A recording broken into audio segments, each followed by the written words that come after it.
Hi friends, and welcome to my YouTube channel. Thank you for coming by. If you have not been here before, then I hope you find this informational and helpful. If you have been here before, then welcome back. And again, thank you for stopping by. Today I'm going to talk about something that is close to my heart, which is purging, and that is purging stuff I don't need, like these old sketchbooks. These have been kicking around since the late 80s. I have 3 dozen of these sitting in boxes that are just taking up way too much room. I want to make room for new stuff by getting rid of my old stuff. But there's a lot of content in these that I want to hang on to. Also a lot of junk in here that I don't need. I'm going to go through these and I'm going to consolidate them into a single sketchbook and hopefully salvage some of these older sketchbooks to reuse as almost new. So let's go take a look and you'll see more about what I mean. So again, thanks for coming by and I hope you find this helpful. This is the first round. I just pulled them out of the boxes one at a time, and there's a lot of these sketchbooks that I have to go through, so it's going to be a very time-consuming process. I'm going to be using these cardboard pieces to cut as a backing. Need scissors, X-Acto blades, and a metal straight edge. The first thing I have is my X-Acto blade.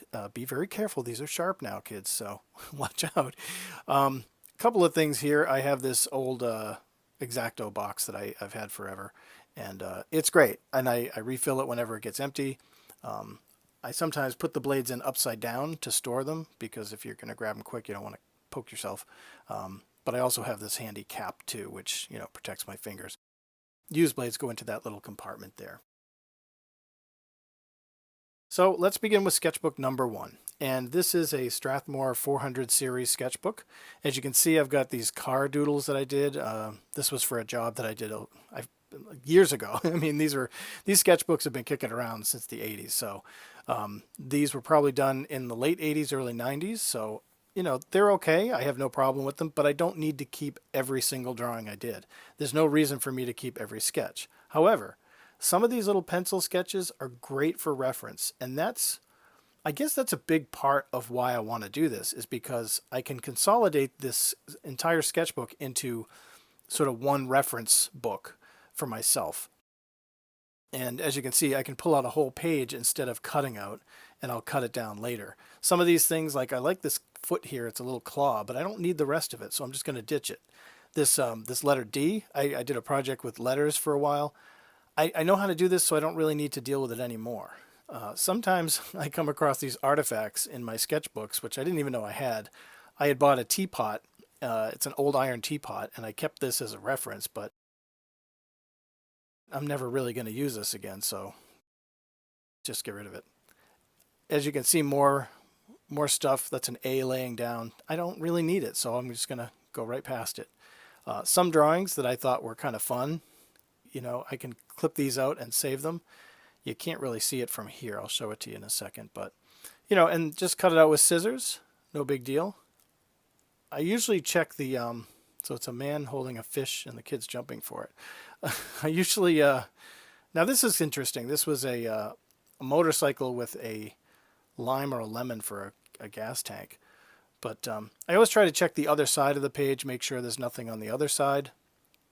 And as you can see, I'm skipping through real quick because there's so much stuff that I don't need. And some of these sketchbooks, they're just either filled with junk, or half of them aren't even used yet. I go through maybe a half or 3/4 of a sketchbook, and then I kind of put it aside, and I'll get a new one, and I'll start that one. A lot of times for me, I start off with the best intentions in my sketchbooks, usually with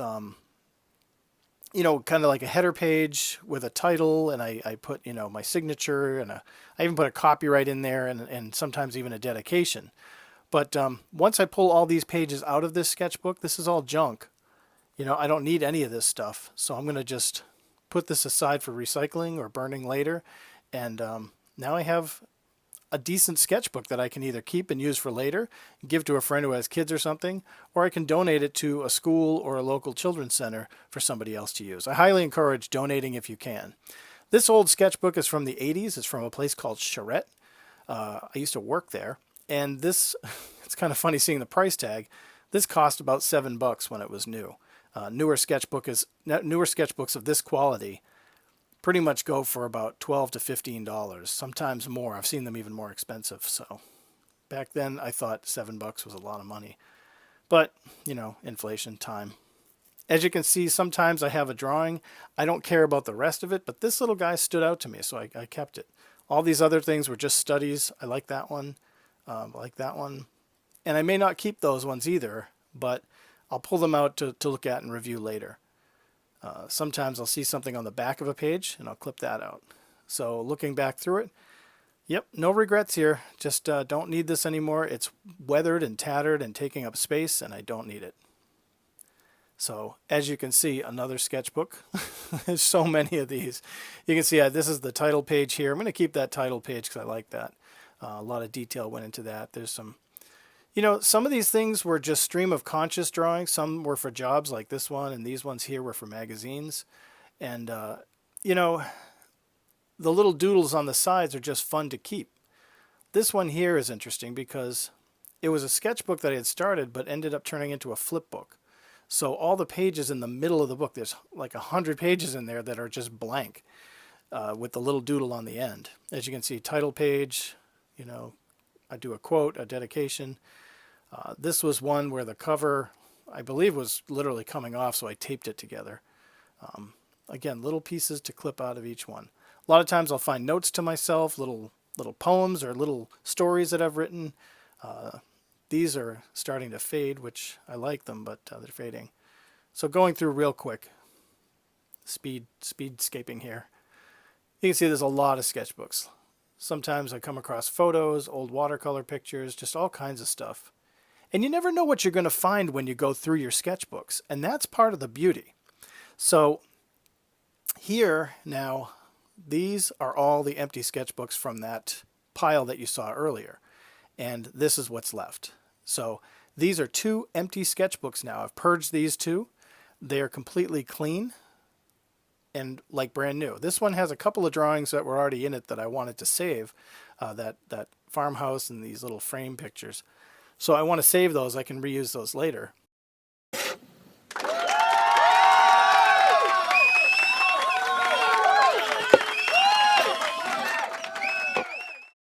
So now comes the fun part. I've got all these clippings. These are all the clippings that I had from all the sketchbooks that you saw earlier on the table. And this is just round 1. There's a whole nother set of sketchbooks to go through, which we won't do in this video. But now I'm just trimming them down, resizing them. A picture like this, this was for a magazine, and it's never going to be seen by anybody again, but I liked it and I want to keep it. It's a fun drawing for me. So lots of little tiny ones. Now, the most important thing for me in doing this is it allows me to go through an entire history of my own illustration and drawing techniques and revisit something that I thought, I may have lost or lost touch with, and that is my style. You go through your drawing history, whether you're young or old, and the constant question of my style. What's my style? How do I find a style? Maybe I'll do a video on that later, but for now, looking back through all these drawings, it becomes abundantly clear once you start going through your entire history that you have a style. It may be kind of all over the place. Like here I've got these 2 cats. The cat that I do now, what that cat eventually became is much different than it was where it started out. These snowmen, wanted to keep those. So you can see there's all kinds of pictures. Now this bread picture is very different from the pen and ink cartoony stuff that I do.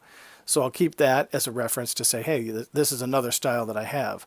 Some food illustrations that I did, those I do now digitally instead of with pen and ink because it's a lot easier. And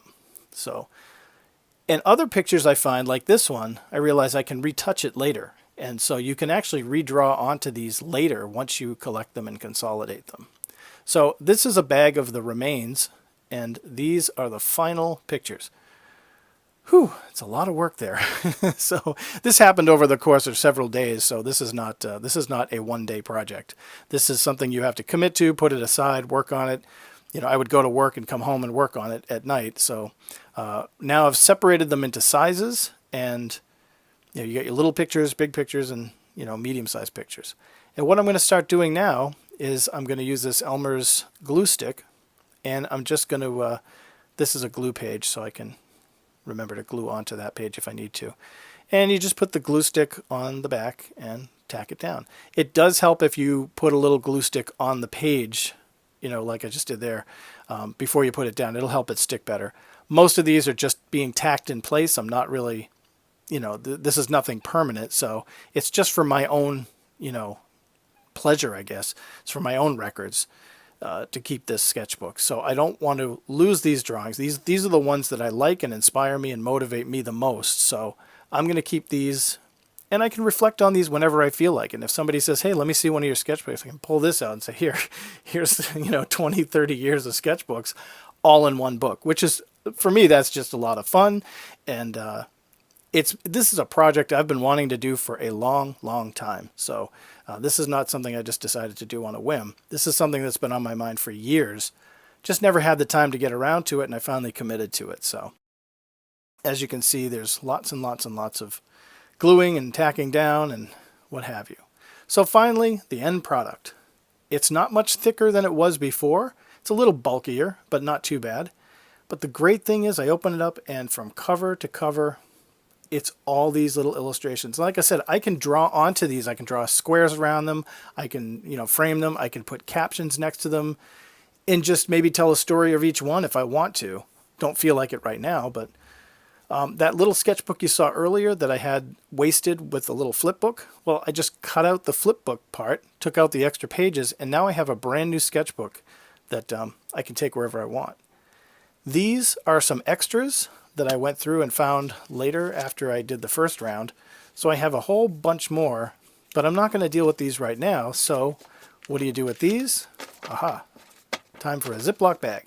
So I just throw these into a little baggie, make sure I seal them. I don't want air to get in there and ruin them, so I'm going to just keep them in there and tuck these away into a yellow envelope for later. And I do have a second sketchbook that is clean. It has a couple of drawings in it already, but you can see it's mostly empty. These can go right in there when I have another day where I just want to sit down and do it. So finally we get to the fire pit.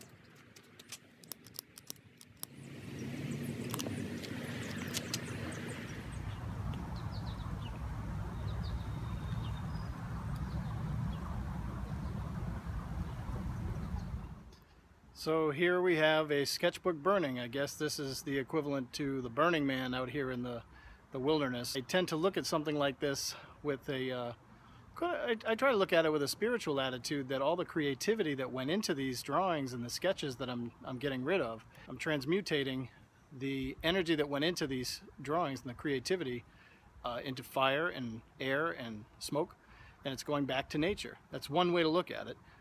I don't recommend doing this at home if you're not experienced.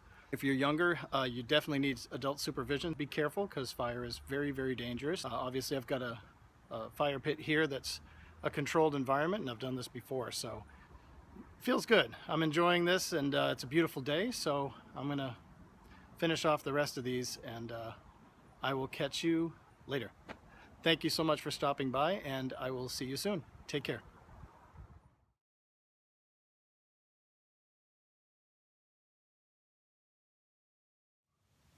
Good morning, friends. I'm Mark, and welcome to my YouTube channel. Okay, that's me being silly. For new stuff, and the only way by this is so hard. Then welcome, and if you're coming back, then again, welcome. Thank you for stopping by. Welcome. Thank you for stopping by. Welcome for stopping by. Welcome. Welcome. Thank you.